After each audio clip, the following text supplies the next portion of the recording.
9, 8, 7, 6, 5, 4, 3, 2, 1, 0. Ignition, liftoff.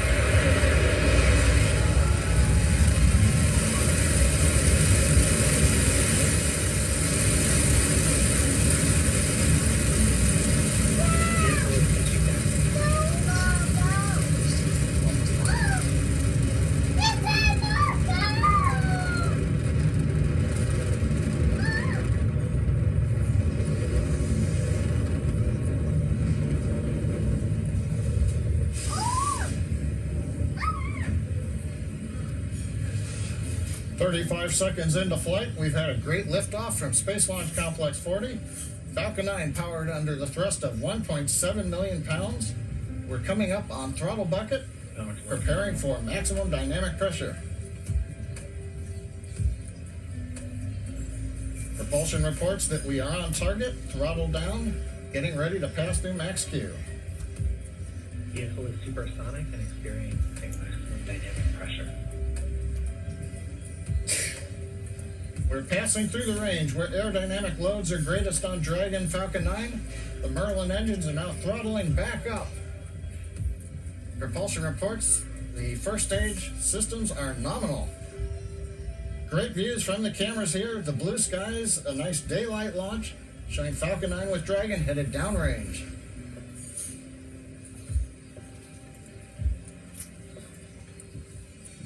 The call out for MVAC engine chill. That means we are now chilling in the LOX turbo pump on the upper stage engine, getting ready for its ignition about 2.5 minutes into flight. Great view looking back from the first stage camera. Cape Canaveral in the background as we head northeast towards the International Space Station orbit. Next major activities coming up in about 25 seconds. We'll have shutdown of the 9 first stage engines. We'll get stage separation and ignition of the second stage to propel Falcon 9 and Dragon into Earth orbit. We also hope to see on the left side the first stage flip around and light 3 engines and to begin the path of coming back to landing zone 1 at Cape Canaveral.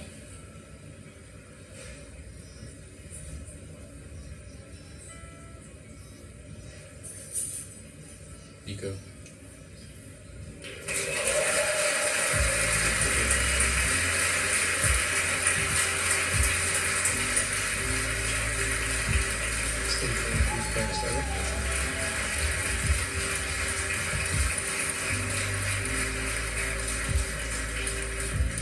Successful stage separation, ignition of the upper stage engine. We've also seen the first stage has done its flip maneuver and the boost back burn has begun. We have lit 3 engines on the first stage.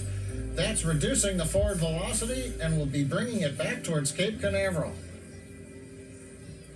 Shutdown of the boost back burn is coming up in about 10 seconds.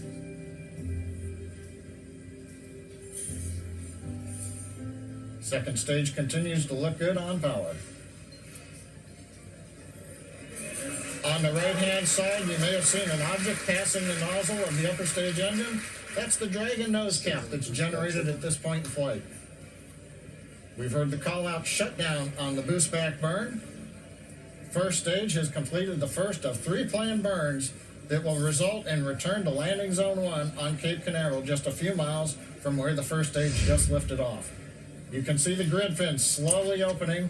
The large titanium fins, we allow them to open slowly. Given the mass of the fins, we don't want them to open too rapidly. Second stage continues to look good. First stage good. 2 + 4 minutes into flight. All systems are go. As you just heard from John, we had a beautiful, clear liftoff of the Falcon 9 from Cape Canaveral. And right now, there's 2 things happening simultaneously. On the left-hand side of your screen, you can see a camera that's on the top of that Falcon 9 first stage, currently pointed down the length of the first stage. You can see the titanium grid fins, and that will be executing its re-entry burn at about T + 6 minutes and 30 seconds. And then on the right-hand side of your screen, you can see the engine nozzle of that Merlin vacuum engine on the second stage. That is currently accelerating the Dragon spacecraft to match orbit with the International Space Station for its eventual berthing maneuvers. It's an interesting semantic point that the process of connecting the Dragon to the space station is called berthing with an E. And that's because it is brought to the space station by the Canadarm2, while docking actually refers specifically to two spacecraft that can connect without any external assistance. This stems from old shipping days in which ships would come into the harbor and dock themselves under their own power, while larger ships, which aren't able to easily navigate in harbors, are met by tugboats and then berthed. So, for the space station, the robotic Canadarm2 is like a tugboat for the Dragon spacecraft. That Dragon spacecraft will make its way to orbit after it separates from the top of the second stage, coming up later in the mission. But right now, we are focused on both that second stage still accelerating and the first stage coming back down for a landing. Next step up for the first stage is going to be a re-entry burn. That's when it's going to light 3 of its Merlin engines to slow itself down as it hits the denser regions of the atmosphere. You can actually see on the left-hand side of your screen, that is Cape Canaveral and the coastline of Florida. You can see that first stage is oriented towards Cape Canaveral and currently about to decelerate. That re-entry burn will be happening in 30 seconds. In addition to those re-entry burns, you actually saw some will look like frozen condensation floating off the side of the first stage. In addition to those burns, the first stage also uses those titanium grid fins to control itself and cold gas thrusters, which are those bursts of air you can see periodically issuing from that first stage. Let's watch the re-entry burn happen in about 5 seconds.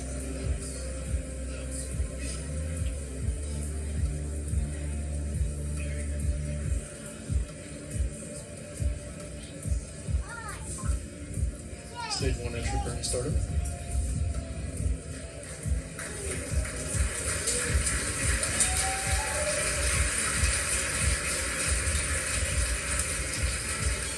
You can see all three of the 9 of those Merlin engines light up right now, executing that re-entry burn and slowing that first stage down. Stage 1 entry burn shutdown. And we just heard the call out for an entry burn shutdown. Landing burn will begin. That's the next phase of landing at T plus 7 minutes and 35 seconds. We currently have an unbelievable view of Cape Canaveral from the bird's eye view.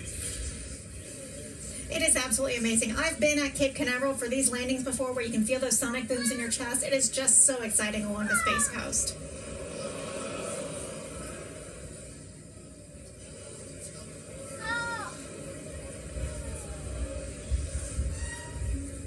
Stage 1 transonic.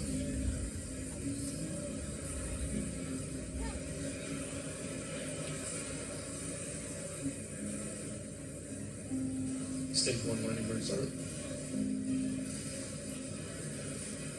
Stage 2 continues along the nominal trajectory. Right now, stage 2 is currently on a nominal trajectory. This is the primary mission to get that Dragon spacecraft into orbit.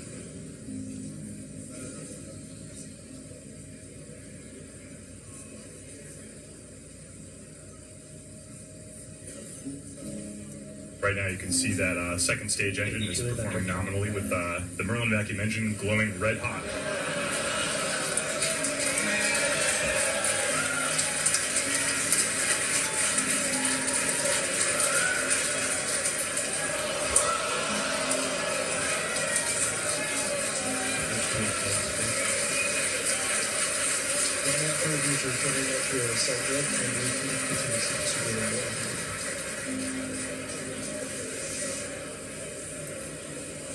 You may have heard the SpaceX team cheering in the background. It appears that the stage 1 of the Falcon 9 has made a water landing off the coast of Cape Canaveral. Still waiting on exact word for what happened there. Just a quick reminder, the primary mission today is to bring the Dragon to the International Space Station. Right now, that mission is going spectacularly. All telemetry from stage 2 looks nominal, and it looks like we are approaching a good orbit. Waiting for confirmation on that soon. Now, the Dragon spacecraft is set to arrive at the International Space Station in just a few days, where our astronauts will be conducting that groundbreaking research that it is carrying out. And right now we did have confirmation of a good orbit from that second stage with the Dragon. Right now the next phase of the mission is going to be Dragon separation from the top of the second stage. We'll be able to see, you can actually see on your right-hand side of your screen, that's a view inside the trunk, the unpressurized cargo section of the Dragon. And I believe you can actually see some of the science experiments that are in the trunk right there. It's an exciting capability for the Dragon trunk to be able to store unpressurized cargo and take that up to the International Space Station. It's a very unique capability. And there it is. You can see the successful separation of that Dragon spacecraft from the top of the second stage. The trunk is open to the bottom. It's an unpressurized spacecraft, and I believe those are the two science experiments we're currently going to be mounted on the outside of the International Space Station. But yeah, so the next Dragon still has a long way to go. The next phase of its mission is going to be extending the solar arrays. So you can actually see on your screen there's two kind of bumps in the side of that trunk. Those are the folded up solar arrays. And I believe at 12 minutes and 30 seconds, those solar arrays are going to extend and unfurl so that the Dragon can start harvesting solar power and make its way the rest of the way to the International Space Station. Now, as you mentioned earlier, we've got some cargo inside the trunk of that spacecraft, which you could see as it was pulling away. We have two different experiments. The first one is the JEDI spacecraft, and that's JEDI with a G. It stands for the Global Ecosystem Dynamics Investigation. The JEDI spacecraft will actually measure and create 3D maps of Earth's tropical and temperate forests. These measurements will help scientists determine how much carbon is stored in the world's forests. Also inside Dragon's trunk is the Robotic Refueling Mission 3, known as RRM-3. The investigation will demonstrate technologies to store and transfer liquid methane, a type of cryogenic liquid, in space for the first time. That will help NASA develop capabilities to service and refuel spacecraft in orbit set for long-duration space flights. And obviously, we here at SpaceX have an interest in long-term duration space flights for our eventual plans to send humans to Mars. So all of this research helps us, and we're excited to help NASA bringing that research up to the International Space Station.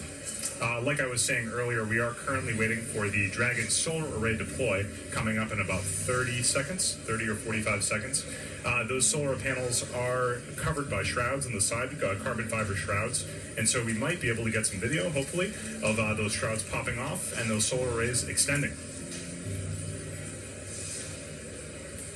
Shortly after the solar array deploy, we won't see this, but the next step for Dragon is to open its GNC bay door. That stands for Guidance, Navigation, and Control Door. It's sort of like Dragon opening its eyes, exposing its sensors to space so it can find and lock onto the station and make its way the rest of the way towards the ISS's orbit.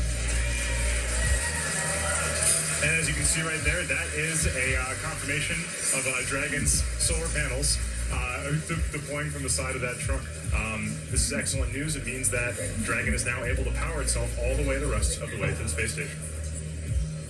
Dragon is now on its way to the space station. When Dragon arrives in just a couple of days, the spacecraft and the space station will establish a direct communications link, and then Dragon will slowly approach, pausing at several checkpoints to ensure that everything is still going as expected. Eventually, as Dragon approaches closer and closer, the European Space Agency astronaut Alexander Gerst will reach out and capture the Dragon. Next, ground commands will be sent to Mission Control, or from Mission Control in Houston, for the space station's robotic arm to reach out, rotate, and install it on the bottom of the space station's Harmony module. Well, 13 and a half minutes since liftoff when that entire rocket was at Cape Canaveral. We had some great views. The weather cooperated today. The ground winds weren't too high. We were able to launch right out the opening of the window. You saw ascent, great stage separation. We did get some great views of the first stage and the grid fins coming back, but as you heard from some of the background noise and comments, the first stage did land in the water. Now the good news is we've got a lot of telemetry from it, so we'll be able to understand what happened and work to improve reliability as we always do here at SpaceX. Second stage went into great orbit. It was really precise. Dragon you saw separate, and now the solar rays coming out. All told, another great day for SpaceX and NASA. And you're looking at a live shot of Space Launch Complex 40, where the SpaceX Falcon 9 rocket is about to launch our Dragon spacecraft to the International Space Station. Liftoff is targeted for 1:16 p.m. Eastern Time or 18 hours, 16 minutes, 16 seconds Universal Time. I'm John Isbrecher, and I'm the Falcon Principal Integration Engineer at SpaceX, and I'm thrilled to be here with you to cover our 16th cargo resupply mission for NASA.